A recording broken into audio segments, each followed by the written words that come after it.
संविधान में जो पहले ही पेज पे जो प्रस्तावना है, जो भारत के उद्देश्य के रूप में जाना जाता है, हम लोग के इस किताब में पहले ही पेज में लिखा हुआ रहता है। तो पहले पेज में दिया गया उसका कोई महत्व है कि उसको जाना समझा जाए और भारत को एक ऐसा राष्ट्र बनाना है, तो उसमें स्पष्ट रूप से लिखा हुआ है। तो हम लोग उसका स्मरण करें और फिर बाद में हम लोग जाने समझेंगे। तो जैसा हम कहेंगे वैसे कहिएगा। हम भारत के लोग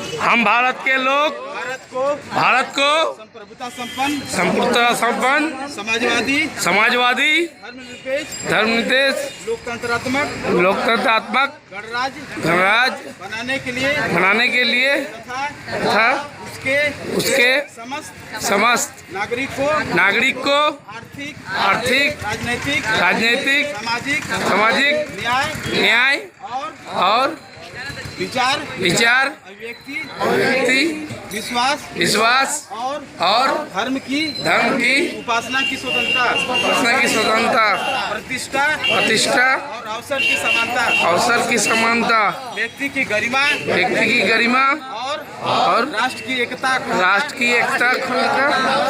सुनिश्चित कराने के लिए उनमें बंधुता बढ़ाने के लिए हम लोग इस संविधान के प्रति आत्मसमर्पित है। जय भीम।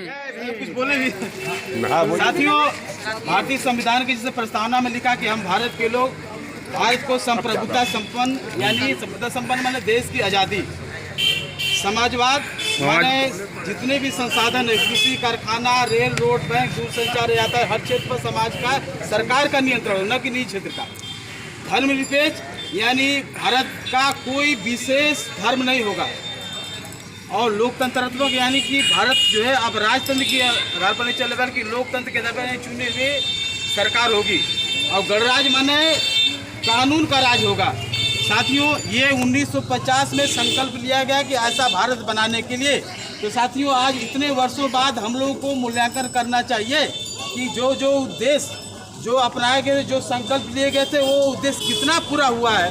तो साथियों, 1947 के बाद जब अंग्रेज यहाँ से देश के चले गए, तो यहाँ पर जो विकास करने का जो भार भारत के कर्णधारों पर आया कि भाई किसी कारखाना, शिक्षा, चिकित्सा, दूरसंचार, यातायात का विकास तो करना है, लेकिन उसमें चाहिए पूंजी, टेक्नोलॉजी चाहिए, माल मुद्रा मशीन चाहिए, जो हमारे यहाँ नहीं है। जो ये सब जो है अंग्रेजों के पास था, वो यहाँ पर जो है अपनी लूटपाट को जारी रखने के लिए यहाँ पर संसाधन लगा रहे थे, ताकि वह दुनिया को लूट सके। उसमें भारत से भी ज़्यादा लूट रहे थे। तो साथियों, इसके लिए अपनाया गया कि हमारे देश के शासकों ने जो America, Britain, Germany, Japan, France से पूंजी लिए, उधार लिए, टेक्नोलॉजी लिए, माल मुद्रा मशीन लिए और यहाँ पर बहुत विकास किए। लेकिन जो विकास किए वो राष्ट्रीयकरण के अंतर्गत किए, राष्ट्रीयकरण नीतियों पर चलते हुए गए। इसी के चलते जो आप देखेंगे कि 1947 के बाद हर क्षेत्र में उपस्थित साथियों हमारे बीच सुभाष पासवान ये तो काम हो रहा है ना, ये तो काम तो पीछे बोल क्यों नहीं होता है, वो बात चीजें बात कर लेंगे। तो साथियों जो जिन America, Britain, Germany, Japan, France, रूस जैसे साम्राज्यवादी देशों के तो हम लोग पूंजी टेक्नोलॉजी लीजिए। साथियों, उन्होंने पूरे दुनिया को लूटा। आज दुनिया को लूटने के लिए दोस्तों विश्व युद्ध लड़े, प्रथम विश्व युद्ध में लाखों लोगों को नरसंहार हुआ, अरबों संपत्ति का नाश हुआ। साथियों, जो आपस में लड़ रहे हैं भारत जैसे देशों को लूटने के लिए, उन्हीं देशों में पूंजी टेक्नोलॉजी का भारत का विकास हुआ। इसी का रिजल्ट हुआ कि जब यहाँ पर इंफ्रास्ट्रक्चर, उनके पूंजी टेक्नोलॉजी, उनके नियंत्रण में, उनके उद्देश्य के अनुसार यहाँ पर विकास हो गया। तो साथियों, 1991 में उन्हीं के द्वारा विश्व बैंक के माध्यम से यहाँ पर निजीकरण, उदारीकरण, विश्वीकरण लागू किया गया। तब से साथियों हर क्षेत्र में किसी हो, कारखाना हो, शिक्षा, चिकित्सा, रोड, रेल, दूरसंचार, हर क्षेत्र का निजीकरण जा रहा है। जिसका रिजल्ट क्या हो रहा है साथियों, उसी समय कुछ जागरूक लोगों ने बताया कि नहीं, इसका रिजल्ट जो है हमारे देश के संविधान या जो संकल्प लिए गए थे उसका विपरीत रिजल्ट होगा। साथियों, जब से निजीकरण चालू हुआ है तब से देश में असमानता बढ़ी है। देश में भारत जैसे देशों का दूसरे देशों पर निर्भरता बढ़ी है। भारत जैसे देशों में गरीबी, बेरोजगारी बहुत तेजी से बढ़ा है। भारत जैसे देश में असमानता बहुत तेजी से बढ़ा है और आरक्षण का महत्व खत्म होते जा रहा है। तो साथियों, जब दूसरे देश की बनाई हुई नीति हमारे देश में लागू की तो फिर संप्रभुता में क्या मतलब है? और इतना ही नहीं, जब उससे के चलते हमारे देश में गरीबी, बेरोजगारी, महंगाई बढ़ती है और असमानता बढ़ते जा रहा है तो उससे क्या मतलब है? फिर उसके अनुसार हमारे देश में जो आरक्षण लागू किया गया कि जो पिछड़े हुए लोग हैं किस तरह से विकास करके मुख्य धारा में आ जाए, एक समानता साबित हो। लेकिन साथियों, वो जो आरक्षण का ही मतलब खत्म कर दिया गया तो फिर आरक्षण का संविधान में क्या मतलब है? साथियों, इतना ही नहीं साथियों कि हमारे देश में किस तरह से जो शोषणकारी नीतियाँ लागू की भाई बोलिए। हमारे देश में जो शोषणकारी नीतियाँ लागू हो रही, जो इस समाज में इतना विघटन पैदा करते जा रहे हैं कि देख रहे थे कि जितनी भी राजनीतिक पार्टियां जो सत्ता में जा रही हैं किस तरह से आम जनता को पार्टी जाति के आधार पर, पार्टी के आधार पर, धर्म के आधार पर, क्षेत्र के आधार पर, भाषा के आधार पर लड़वा रही है।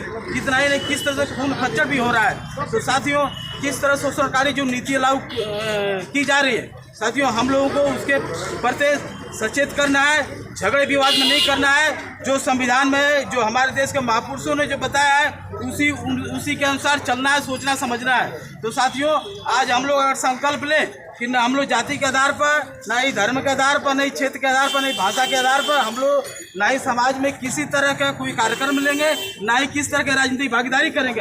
और जो हम लोगों को जाति धर्म के आधार पर बांटने के लिए आएगा, पार्टी के आधार पर बांटने के लिए आएगा, उसको हम लोग किस तरह से नकारेंगे। तो हम लोग जो है भारतीय संविधान के प्रस्तावना का जो उद्देश्य था उस उद्देश्य को प्राप्त कर सकते हैं। साथियों, दुनिया में आज तक जितना भी नरसंहार हुआ, जितना भी उसको खत्म करने के लिए, असमानता या हर तरह का भाईचारा स्थापित करने के लिए हमारे देश के करदारों ने, लाखों लोगों ने कुर्बानियां दी है। उस कुर्बानियां को हम लोगों को याद करते हुए उनके उद्देश्य को पूरा करने के लिए प्रत्येक दिन हम लोगों को काम करना है। चाहे हम लोगों को अपने जो रोजी रोटी है उसमें थोड़ा सा नुकसान ही सही, लेकिन हम लोग को अपने से काम करना है। अब वैमनस्यता खत्म करके देश के विकास के लिए आगे बढ़ना है। इसी के साथ अपनी बात